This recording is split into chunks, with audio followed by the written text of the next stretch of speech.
This is the Bible Book Club. And we're so excited to be in one of my favorite books, the Book of Ruth. Welcome to the club.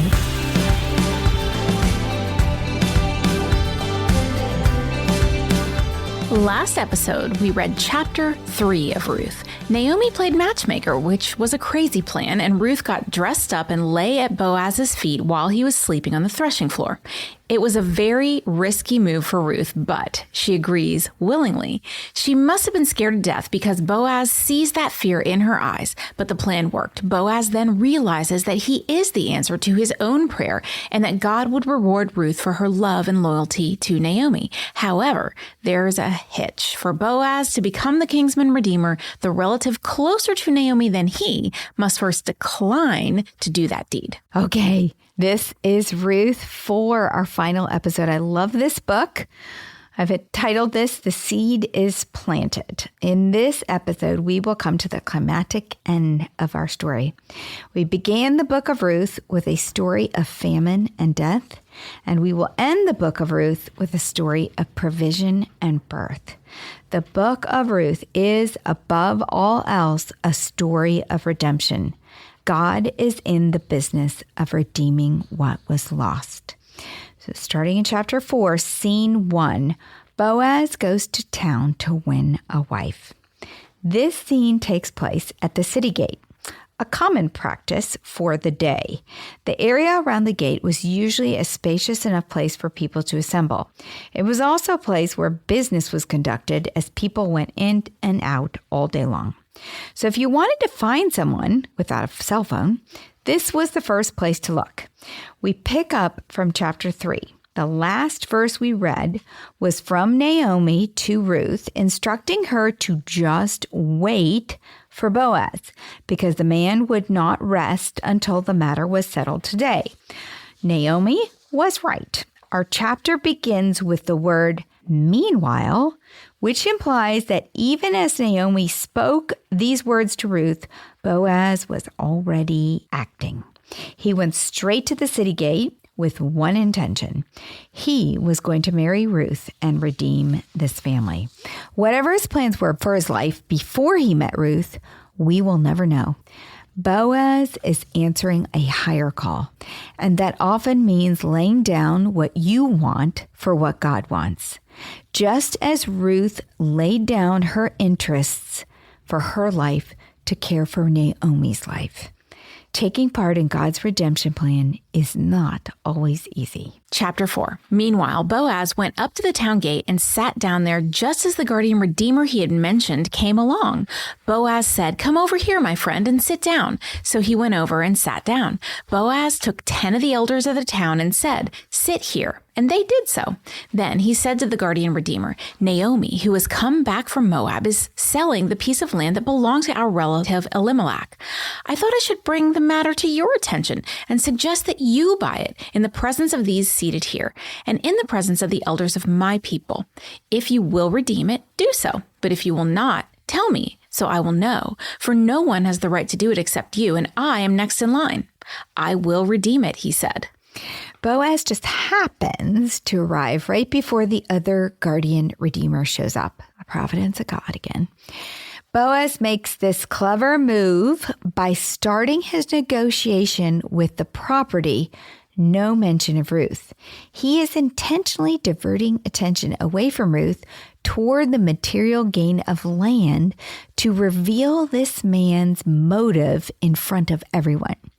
Now, keep in mind that land was and is much more important to the Israelites than it is to us. The promised land was given to them by God and divided up by tribe during the time of Joshua to be passed down by family to the generations after them. The gift of land was theirs to use if they obeyed and followed God. But ultimately, the land was still God's land. Now, for the Israelites, God, their spiritual relationship with him, the land, and their lineage were all tied up together. If a family member could not work the land and had to sell it, the nearest relative was to buy it or buy it back from whoever bought it to keep it in the family. It was very important to them. Now, the other guardian redeemer, who is the closest relative to Naomi, was all in on the land. He wants it. It was a good deal for him until Boaz revealed what comes with the land. Verse 5, then Boaz said, on the day you buy the land from Naomi, you also acquire Ruth the Moabite, the dead man's widow, in order to maintain the name of the dead with his property. At this, the guardian redeemer said, then I cannot redeem it because I might endanger my own estate. You redeem it yourself. I cannot do it. Again, Boaz was very strategic. The man has made it very clear he is in this for personal gain only, which means the land. Until Boaz mentions that the land comes with a Moabite wife. So the other relative, the man, I wish we knew his name, but he just wasn't important enough for them to give him a name. He says that marrying Ruth endangers his estate. Now, it could be he is referring to his reputation that would suffer if he married a Moabite, or it could be the Levirate responsibility. This would mean that the firstborn son in the new marriage, if he married Ruth, would be recognized as the child of Mahlon, Ruth's first husband. When this son grew up, the land would be his, and it would no longer benefit this other guardian redeemer and his family. If he already has a family, we just don't know. In the meantime, he would have to support Naomi and Ruth until Ruth had a son to take care of them, which, if this man is already married, could mean that during this time period, while this child grows up, he would have 2 wives and 2 mothers-in-law. Which was okay then. They were doing that, right? Weren't they doing multiple wives? They were, but what a hassle to have 2 wives and 2 mother-in-laws to take care of. So we're not sure what this man's situation is, like if he was already married and already had a family, but he makes it like a split decision. He decides that it's not in his best interest to marry Ruth the Moabite and have Naomi as a mother-in-law. His choice was not legally wrong because he was not Mahlon's brother. He was just a distant relative. However, his choice certainly lacked hesed, or loving kindness for Ruth and Naomi. And Boaz made sure that this discussion was very public, leaving the other man no chance to take the property without taking the responsibility for Ruth and Naomi's future. His selfish behavior emphasizes that these were the dark days of judges, and few, if any, had Boaz's godly standard and love for other people. So why did Boaz approach the situation in this way? First, to have witnesses to the decision. Second, to reveal the man's motive in front of these witnesses. He has no intention of marrying Ruth, this man. Therefore, he cannot come back after Boaz marries Ruth and say that he had been cheated out of the land because he gave it up. That Boaz is a smart guy. Oh my gosh. And guess what? Boaz wins the prize. Verse 7, now in earlier times in Israel, for the redemption and transfer of property to become final, one party took off his sandal and gave it to the other. This was the method of legalizing transactions in Israel. So the guardian redeemer said to Boaz, buy it yourself, and he removed his sandal. Then Boaz announced to the elders and all the people, today you are witnesses that I have bought from Naomi all the property of Elimelech, Chilon, and Mahlon. I have also acquired Ruth the Moabite, Mahlon's widow, as my wife, in order to maintain the name of the dead with his property, so that his name will not disappear from among his family or from his hometown. Today you are witnesses. Boaz takes on the role of Goel, which means redeemer. He is redeeming the land, and as such, lists all the names of the men who had died in Moab, signifying their restoration to the clan through Ruth as his wife. The interesting thing is that the lever did not stick. In all the genealogies that follow, Boaz's son is listed as his son, not Elimelech's. Now, it may be that the law of the Levirate marriage applies only to brothers and no one else. A lever weds the widow, a goel buys the land. The lever affects one kind of seed, the goel the other. Perhaps Boaz was considered more of a Goel and less of a lover, and therefore the child born is listed as his. We don't really know. Or it may be because Boaz did not marry Naomi, but her daughter-in-law. So in the genealogy, Obed is not Elimelech's son, but Boaz's, implying that the maintaining the name of the dead husband was more of a formality for the land itself. All right, scene 2. Ruth and Boaz are blessed with Hael. Verse 11, when the elders and all the people at the gate said, "We are witnesses. May the Lord make the woman who is coming into your home like Rachel and Leah, who together built up the family of Israel. May you have standing in Ephrath and be famous in Bethlehem. Through the offspring the Lord gives you by this young woman, may your family be like that of Perez, who Tamar bore to Judah." This is such a prophetic prayer. If they only knew when they prayed it how it would play out. The elders prayed for Ruth, that the Lord would make Ruth like Leah and Rachel, Jacob's wives. These sisters also left their home like Ruth did, and between them and their maids built the 12 tribes of Israel through their 12 sons. Leah was the mother of Judah, the tribe that Naomi and Boaz are from. The elders are asking God to give Ruth a place next to Leah. Then the elders pray for Boaz, Ruth, and their family. They pray that Boaz would have standing through the offspring of Ruth. Here is the third use of the word Hael, which includes so many things. It means wealth, virtue, strength, courage, social standing, and moral excellence. These are all the things the elders pray for them. Of all the couples in the Bible, these two, Boaz and Ruth, stand out because they are examples of Hael, all those wonderful things I just said, and Hesed, that loving kindness that they give to others. The elders also prayed that their family would be like that of Perez, the son of Tamar, who was the other woman woven into the story of Israel as a foreigner through a Levirate marriage. The comparison of Judah and Tamar to Boaz and Ruth is so interesting. Judah was not honorable toward Tamar. Boaz was honorable to Ruth. Tamar was not honest with Judah. Ruth was honest with Boaz. One couple did it wrong, the other right. But God used both couples in the genealogy of Christ.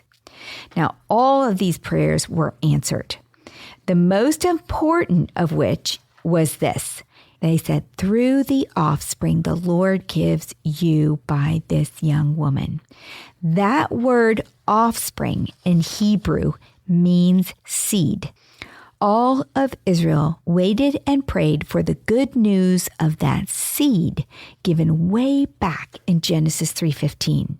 It was the one seed that would crush Satan, that seed that would come from the tribe of Judah. So they prayed, the elders in every generation before and after them prayed for each and every family in the tribe of Judah to be the family that would have the seed to save the world. Boaz and Ruth never knew the importance of what they carried.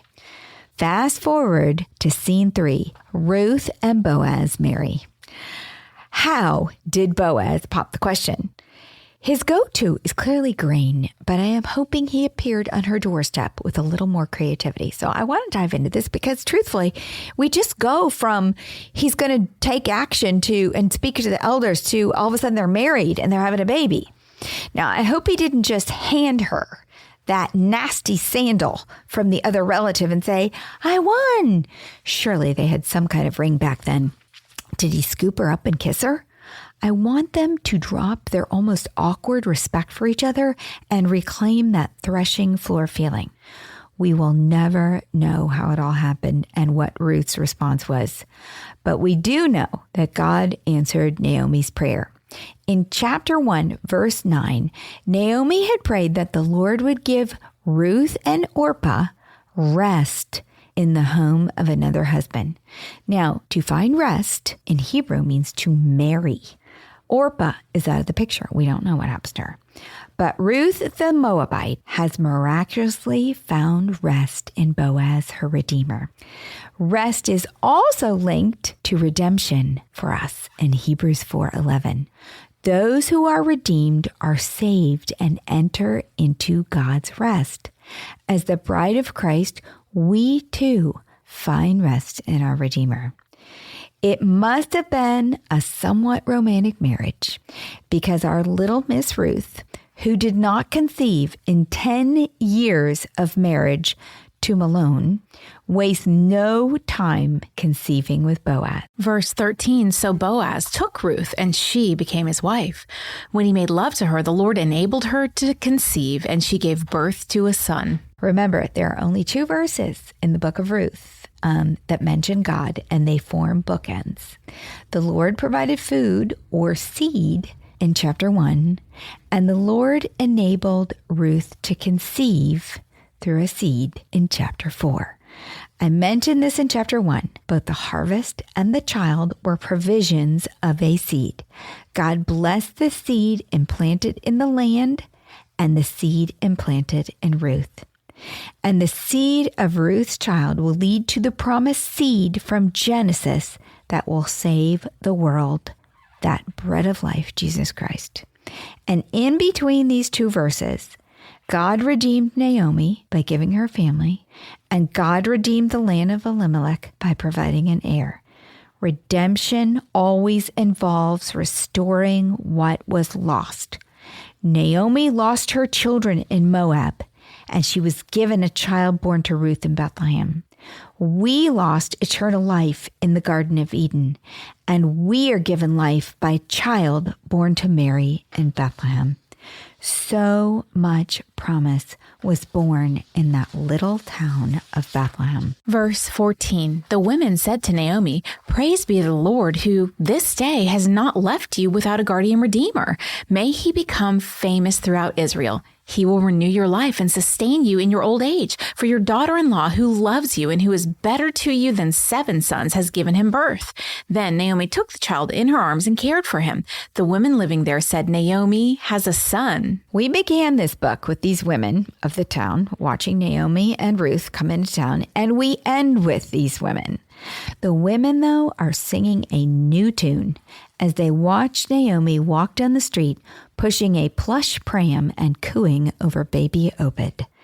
And now, rather than seeing Naomi and Ruth as a blight on their little town, Naomi and Ruth are a cause for praise. Naomi has come full circle. In chapter 1, we discussed her sad transformation when she went from Bethlehem to Moab. It's all reversed now. Naomi has gone from Moab to Bethlehem, and from bitter to sweet, from empty to full, from death to birth, from depression to joy. Naomi has returned to Bethlehem, and she has returned to God. And Naomi has been restored to God. And Naomi's life has been redeemed through a daughter-in-law who is better than 7 sons and a little child of hope. And what about Ruth? She is a daughter-in-law who is better than 7 sons, which implies perfection because that number 7. But then she is the Proverbs 31 woman. For a woman who isn't even Hebrew, Ruth is a model of what her great-great-great-great-great-great-great-great-grandson will call the first and second greatest commandment. Matthew 22, starting in verse 37. Love the Lord your God with all your heart and with all your soul and with all your mind. This is the first and greatest commandment, and the second is like it. Love your neighbor as yourself. All the law and the prophets hang on these 2 commandments. Okay, so Ruth may not have grown up as a Moabite, knowing God and learning Moses' law, but she nailed it on what her future grandchild, Jesus Christ, thinks is most important. She loved God and she loved her neighbor. Scene 4, from Ruth the Moabite to David the king. Our author here changes gears and peers into the future. And they named him Obed. He was the father of Jesse, the father of David. This, then, is the family line of Perez. Perez was the father of Hezron. Hezron, the father of Ram. Ram, the father of Amminadab. Amminadab, the father of Nahshon. Nahshon, the father of Salmon. Salmon, the father of Boaz. Boaz, the father of Obed. Obed, the father of Jesse. And Jesse, the father of David. So how was this genealogy written? Was it added as an epilogue? Yes, it was. Why does it begin with Perez instead of Abraham or somebody, one of the patriarchs? Possibly because they wanted 10 names from Perez to David. This was kind of a thing. Or it may have been a strategic decision so that Boaz ended up as the 7th name, making him the focus as that is God's number of perfection. And because Boaz is the hero and redeemer. So what about Judah? We talked about Judah and Tamar a lot in Ruth. Judah was actually Perez's father. So if he had been added to the genealogy, he would have been that link back in time to the 12 sons of Jacob and the patriarch. So remember, Judah was one of the 12 sons. Now, another interesting thing about this genealogy to remember is that Boaz's father was Salmon, which is another cool story of a female foreigner grafted into the line of Christ. Boaz's mother was Rahab, the prostitute who saved the spies at Jericho. Rahab, like Ruth, was courageous and left her people to be part of Israel because she believed that their God was the one true God. Just like Ruth. Exactly. So perhaps that's why Boaz had such a high standard for a wife. His mother was a courageous outsider. And it definitely explains why Ruth, being a Moabite, did not seem to bother Boaz because his mother was a Canaanite. Now, the inclusion of Tamar, who was the mother of Perez, Rahab, who was the mother of Boaz, and Ruth shines a spotlight on how God blesses ordinary people who make extraordinary decisions to follow him, because all three of those women left their home and their culture to be part of something else. All right, 3 episodes ago, when we started talking about Ruth, we discussed the themes of the Book of Ruth. There are 3. So let's take a look at how our heroes have fulfilled all 3.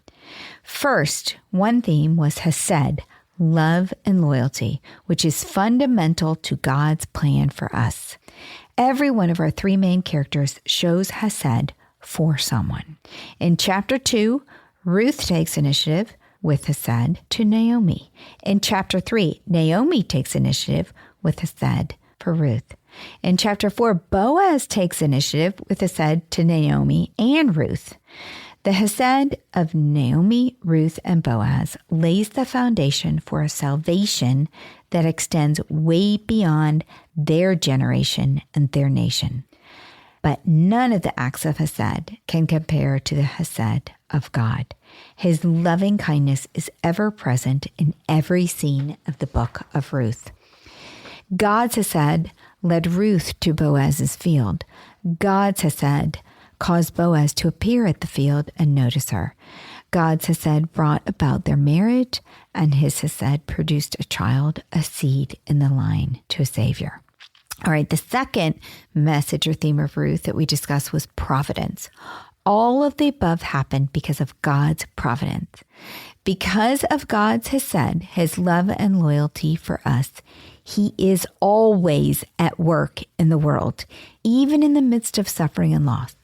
And his work in the world has a purpose to redeem us. In the difficult times of our lives and in the world around us, the message of Ruth should give us comfort and hope.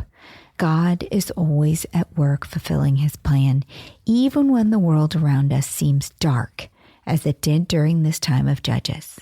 Note, never forget that you can't always see what God is doing, but it doesn't mean that he's not doing something. All right, the third theme was redemption. On an individual and global level, redemption has been God's plan from the beginning. I have never in any other season of Bible Book Club used the word redeem so many times. And this has been our shortest book by far. I can only say, remember, God's ultimate desire is to redeem you. And if you ever forget that, just re-listen to season 8 of Bible Book Club, the story of Ruth. One of the greatest lessons of Ruth, after these 3 messages, is that God uses his people to achieve his purpose. God uses individuals like Naomi. God uses couples like Boaz and Ruth. And God uses entire families like Abraham, who led to Judah, who led to Boaz and Ruth, who led to David, who led to Jesus. One last thing. We ended the book of Judges with this verse. In those days, Israel had no king. Everyone did as they saw fit.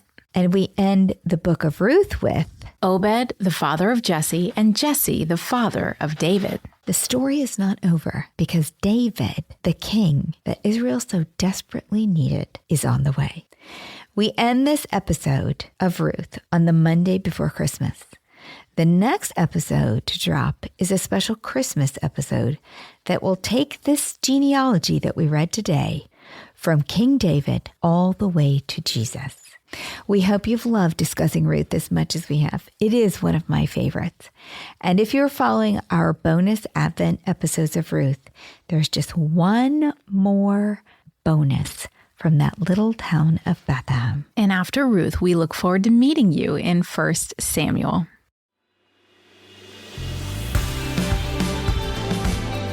What's a club without friends? If you're enjoying the Bible Book Club, why don't you share it? And then you can say, Welcome to the club.